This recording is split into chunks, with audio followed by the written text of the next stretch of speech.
Bonsoir à tous, bienvenue en direct sur KTV. Nous sommes le jeudi 4 juin et à la une de cette édition, le procureur général de la Cour d'appel de Saint-Denis en visite à Mayotte. Denis Chaussery-Lapré est venu soutenir le procureur de la République, Camille Miansoni, aujourd'hui au cœur d'une fronde populaire. L'occasion de saluer son travail et d'évoquer sa difficile succession. Le procureur général est également revenu sur les critiques à l'encontre de la justice dans un pays où l'argent consacré au pouvoir judiciaire est inférieur à de nombreux autres pays européens. Au montage, Leslie Vumelet. Denis Chaussery-Lapré ne s'en est pas caché. S'il est actuellement à Mayotte, c'est pour venir apporter son soutien au procureur de la République. Pour ce procureur général, les attaques et autres injures, parfois racistes, ne sont pas de nature à motiver ses successeurs, alors que Camille Miansoni vient d'être muté dans la ville de Brest. Remplacer M. Miansoni ne sera pas chose simple, tant il a fait un excellent travail. Et je voudrais, si vous le permettez, juste en quelques instants, dire que M. Miansoni n'est pas muté, il est promu. M. Miansoni ne part pas à Brest pour répondre à des demandes de départ, mais cela fait moi plusieurs semaines, pour ne pas dire plusieurs mois, que je sais que M. Miansoni part. Ce sont des mouvements qui sont des mouvements compliqués à mettre en œuvre. Et donc M. Miansoni part après 3 ans de très bons services rendus à Mayotte et à la justice de cette cour d'appel. Petit avertissement tout de même. Le métier de magistrat est un métier compliqué, le métier de procureur est un métier compliqué. Je ne suis pas sûr que parmi les 164 procureurs de France qui peuvent regarder avec intérêt le poste qui se libère ici, que le sort qui soit réservé, les commentaires qui sont faits autour de l'action de monsieur le procureur Miansoni, soit de nature à les inciter à venir. Or, ce territoire, et vous l'avez dit, et les Mahorais le disent, a besoin de professionnels, de grands professionnels. Le procureur général de la Cour d'appel de Saint-Denis a profité de cet entretien pour rappeler que l'action de la justice à Mayotte s'inscrit dans les orientations données au niveau national et régional. À ce titre, les magistrats appliquent la loi, notamment l'ordonnance du 2 février 1945 relative à l'enfance délinquante qui instaure le principe d'atténuation de la responsabilité des mineurs. Les magistrats, les procureurs, les juges appliquent la loi qui est voté par les parlementaires, les députés et les sénateurs. Un mineur de moins de 13 ans ne peut pas aller en prison en matière de détention provisoire. Est-ce que nos concitoyens savent qu'en deçà de 16 ans, la possibilité de recourir à la détention provisoire reste très limitée? Et est-ce que ce sont les magistrats qui ont décidé cela? Non. Encore une fois, c'est la loi qui le dit. Et cette loi, et je crois que monsieur le rédacteur en chef voulait qu'on en parle, mais cette loi va bientôt être réformée par la mise en œuvre d'ordonnances, mais qui rappelle la primauté de l'éducatif sur le répressif s'agissant des mineurs, et qui va effectivement modifier la procédure pour la rendre plus efficace, plus rapide, mais pour autant, les principes selon lesquels le recours à la détention restera l'exception est encore rappelé. Le procureur général a également évoqué la question des moyens alloués à la justice par rapport aux chiffres de la délinquance à Mayotte. L'institution judiciaire a beaucoup de besoins, si je puis dire. Souvent, on prend une expression chez nous, dans notre jargon, on dit que la justice n'a pas de prix, mais elle a un coût. Et c'est vrai que, malheureusement, les chiffres européens démontrent que la part du budget français consacré à la justice est très en deçà de ce que d'autres pays équivalents aux nôtres consacrent. Ce qui signifie que oui, on a des besoins, que ce soit en termes de greffe, parfois de magistrats, mais moins de magistrats, mais de besoins de travailleurs sociaux, de mesures en capacité d'accompagner, de financement qui pourront accompagner des réformes ou des initiatives prises localement. Le pouvoir judiciaire à la française a-t-il les moyens de rendre justice? La question se pose à Mayotte comme dans le reste du territoire national. Quant à la défiance contre la justice humaine, les émeutes actuelles aux États-Unis nous rappellent qu'elle n'est pas propre à la France. Et les propos du procureur général ont largement fait réagir, à commencer par la présidente de l'association collective des citoyens de Mayotte. Pour Estelle Youssoufa, les demandes de mutation de Camille Miansoni ne datent pas d'hier, en cause un prétendu manque de sévérité dans certaines affaires emblématiques ces dernières années. Je vous propose d'écouter sa réaction lors de la matinale de Kwesi. Chaque fois qu'à Mayotte, on exprime un moindre mécontentement sur les insuffisances de l'administration, et là c'est en l'occurrence la justice, on nous envoie un haut gradé, voire un ministre, venir nous expliquer que, dis donc, les Mahorais, vous faites vraiment suer. Et en substance, en plus, le procureur général a terminé avec ce petit avertissement en disant, si vous ne tenez pas tranquille à Mayotte, plus personne ne voudra venir. Mmh. Et moi, si vous voulez, j'ai quand même beaucoup de mal à entendre ce type de discours, parce que l'année dernière, il y a quasiment un an jour pour jour, on avait fait une lettre à la chancellerie, et ce monsieur était en effet destinataire, où on a demandé la mutation du procureur mentionné. Et on avait listé les manquements, ce que la loi permettait au procureur de la République à Mayotte de faire, c'est-à-dire appeler à des condamnations plus sévères, faire appel, demander la mise en garde à vue ou en détention préventive pour certains criminels, et que lors de ces procédures, dans des cas très précis, et souvent d'ailleurs très médiatisés, le procureur mentionné n'avait pas fait le choix de la sévérité. Estelle Youssoufa est également intervenue ce matin pour parler de cet élan de solidarité auquel participe le collectif des citoyens de Mayotte. En effet, ce dernier a obtenu 4,3 tonnes de dons de fret médical de la part du collectif Protège ton soignant. Ce matériel est destiné aux infirmiers libéraux qui sont en première ligne dans la lutte contre le Covid-19. Le chargement de 32 palettes comprenant du gel hydroalcoolique, des masques, des blouses ou encore des gants a eu lieu ce matin à Paris. Les images sont signées de notre correspondant dans la capitale, Daniel Dunon, au montage Leslie Vimenet. Hier, la directrice de l'ARS annonçait que les chiffres liés à l'épidémie font état d'un répit en attente de confirmation. Le collectif des citoyens de Mayotte n'est pas de cet avis et poursuit ses actions en justice pour faire la lumière sur la gestion de la crise localement.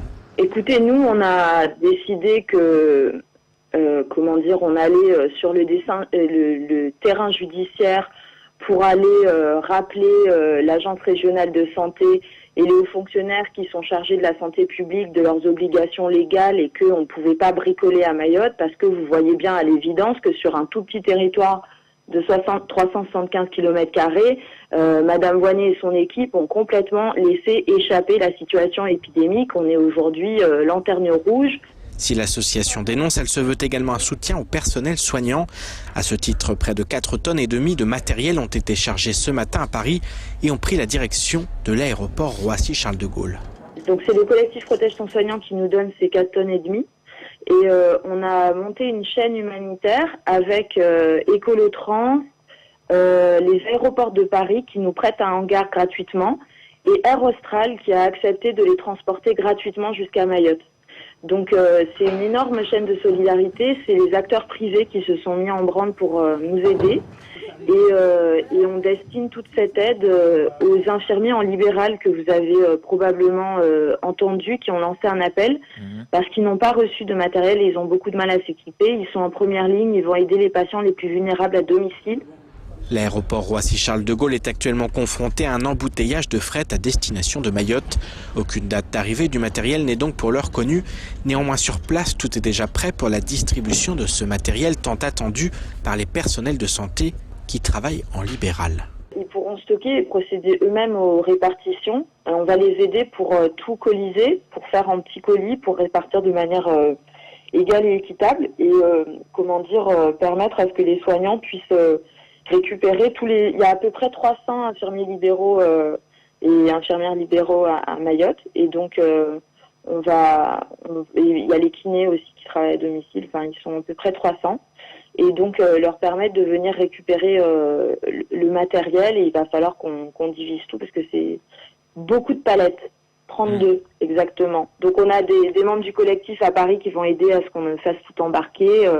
Voilà, c'est une grosse chaîne de solidarité, et c'est chouette. Moi, je suis très contente qu'on arrive à apporter un peu de positif dans cette crise qui, franchement, est extrêmement déprimante.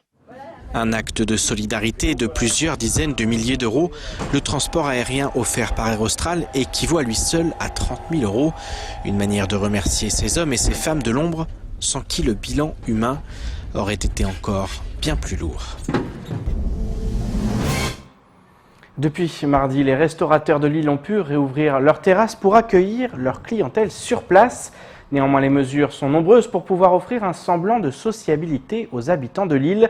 D'autant que pour certains restaurateurs, ils sont restés fermés durant toute la durée du confinement, tandis que d'autres se sont concentrés sur la vente à emporter. Paul Arthur Avit est parti à la rencontre de plusieurs restaurateurs. Aujourd'hui, reportage.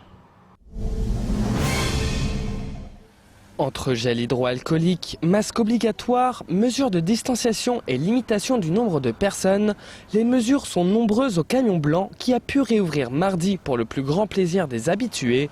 Pour pouvoir se remettre à servir ses clients, le camion a dû supprimer plusieurs tables, mettre à disposition du gel pour le lavage des mains et créer un système d'attente pour pouvoir placer les clients.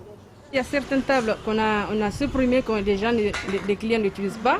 Et normalement, il faut avoir 10 personnes sur une grande table. Il y a d'autres tables aussi, il faut avoir 4 personnes ou 2 personnes par table. Il y a le gel hydroalcoolique qui est disponible chaque fois. Il est toujours disponible. On arrive, on se désinfecte les mains avant d'aller s'installer aux tables. Les clients, on les reçoit de l'autre côté et on les attend que les serveuses viennent s'en occuper. Et nous, on va les déplacer. S'il y a des places, s'il y a des places, on les installe. S'il n'y a pas de place, on refuse les clients comme quoi pour ne pas avoir de propagation pour le virus. Des mesures qui permettent de protéger à la fois clients et serveurs.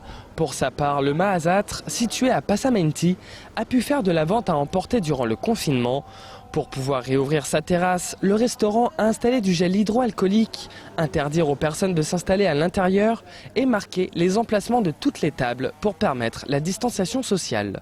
L'étiquetage au sol, ça sert c'est pour surtout marquer de 1 mètre de distance sur chaque table. Il ne faut pas que le client se touche surtout. Donc sur chaque table, on a mesuré avec 2 mètres, on a mis 2 marquages. Comme ça, on ne se trompe pas. Tous les matins, on sort sur la même mesure. En fait. Des professionnels de la restauration qui se voient ravis de pouvoir reprendre le travail. Pour 3 mois de confinement, je suis vraiment contente de reprendre le travail. C'est vrai, ce n'est pas les mêmes habitudes, mais je suis quand même contente de reprendre les activités. Et on peut faire avec parce qu'il faut apprendre à vivre avec le virus. Un virus toujours présent, même si les mesures de prévention se sont assouplies ces derniers jours. J'appelle à tout le monde, surtout pour ceux qui vont dans les restaurants, même ici ou ailleurs. Comment dirais ça? C'est responsabilité de tout le monde. Nous, les restaurateurs, on fait ce qu'on peut. Mais après, c'est aux clients de suivre aussi, il faut qu'ils soient responsables. Donc avec tout ça, j'espère qu'un jour on va y arriver, ça va retourner à la normale et puis voilà. Un message partagé par tous les restaurateurs de l'île qui appellent les clients au civisme pour faire respecter les règles de sécurité. Et place maintenant au reste de l'actualité locale, la fin du couvre-feu, avec la fin du couvre-feu, mais pas de la vigilance, ou encore une pétition pour lutter contre le braconnage des tortues. Au montage, Leslie Jumenet. Depuis le mardi 2 juin, Mayotte est classée en zone orange. Une nouvelle étape du desserrement des contraintes a donc été amorcée, marquée par la reprise des activités économiques. Cette nouvelle étape marque aussi la fin du couvre-feu sur l'ensemble du département. Néanmoins, la préfecture reste prudente en lançant cette phrase « Ne soyons pas désinvoltes ». Pour la représentation de l'État, il est plus que jamais nécessaire de respecter les gestes barrières et de distanciation physique afin de limiter la propagation du virus. Les principales règles de lutte contre la propagation restent inchangées. Elles consistent à se laver régulièrement les mains à l'eau et au savon ou par une friction hydroalcoolique. Le port du masque est fortement recommandé, tout comme se moucher dans un mouchoir à usage unique à éliminer immédiatement dans une poubelle. Enfin, il faut éviter de se toucher le visage, en particulier le nez, la bouche et les yeux. Suite à l'augmentation des actes de braconnage qui a eu lieu durant la période de confinement, l'association Oulangana Nyamba et les naturalistes de Mayotte ont pris la décision de lancer une pétition pour demander des moyens supplémentaires de lutte contre ce massacre. En effet, la surveillance des plages a montré son efficacité pour dissuader les braconniers, mais les efforts entrepris sont encore insuffisants. Pour ces deux associations, il faut également s'attaquer aux consommateurs qui sont tout autant responsables de cette situation. Sans consommateurs, il y aurait sans doute beaucoup moins de braconnage. L'association Oulangana Nyamba et les naturalistes de Mayotte disent donc stop au braconnage des tortues marines.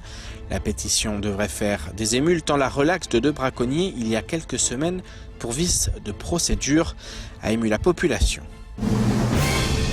Le 27 mai dernier, l'Assemblée nationale et le Sénat se sont prononcés en faveur du déploiement de l'application Stop Covid. Depuis ce mardi 2 juin, l'application est disponible et s'inscrit dans le plan global de déconfinement.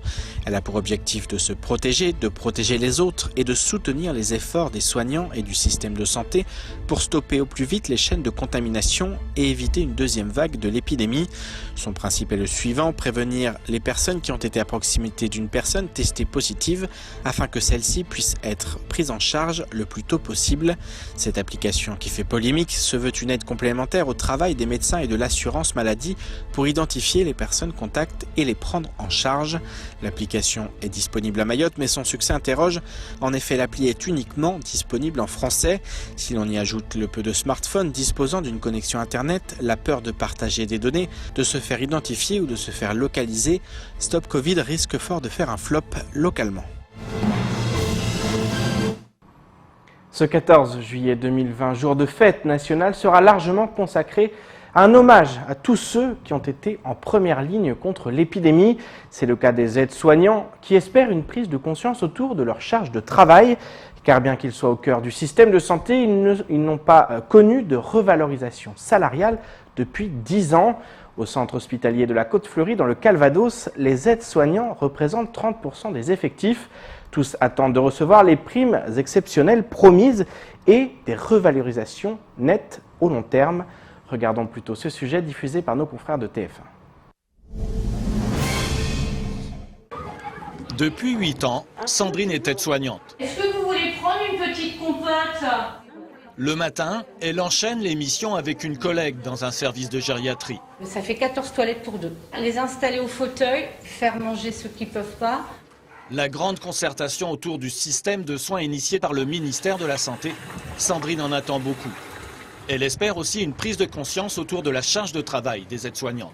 Notre rôle d'aide-soignante a été beaucoup plus mis en valeur depuis ce qui s'est passé. Souvent, on entend plus parler des infirmières, et là, je pense que les gens se sont rendus compte aussi un peu du rôle de l'aide-soignante. Karine, volontaire dans un service Covid, déplore l'image qu'avait sa profession il y a peu encore. Dans la tête des gens, souvent, ah oui, tu es aide-soignante, donc pour eux, c'est tu fais les toilettes, le ménage, mais en fait, on fait beaucoup plus. Elles entretiennent un lien privilégié avec les patients. Comme Karine, elles sont au cœur du système de santé, mais n'ont pas connu de revalorisation salariale depuis 10 ans. 1 600 € net, en ayant les primes de week-end, en travaillant un week-end sur 2 et les jours fériés. Des primes exceptionnelles de 1 500 € sont destinées aux aides-soignants dans les zones rouges et 500 € dans les zones vertes. Ces primes devraient être versées prochainement. J'y croirai quand on l'aura. Je suis désolée de dire ça, mais on verra. Après, j'en pense que ce serait agréable, on ne va pas dire le contraire, et ce serait valorisant.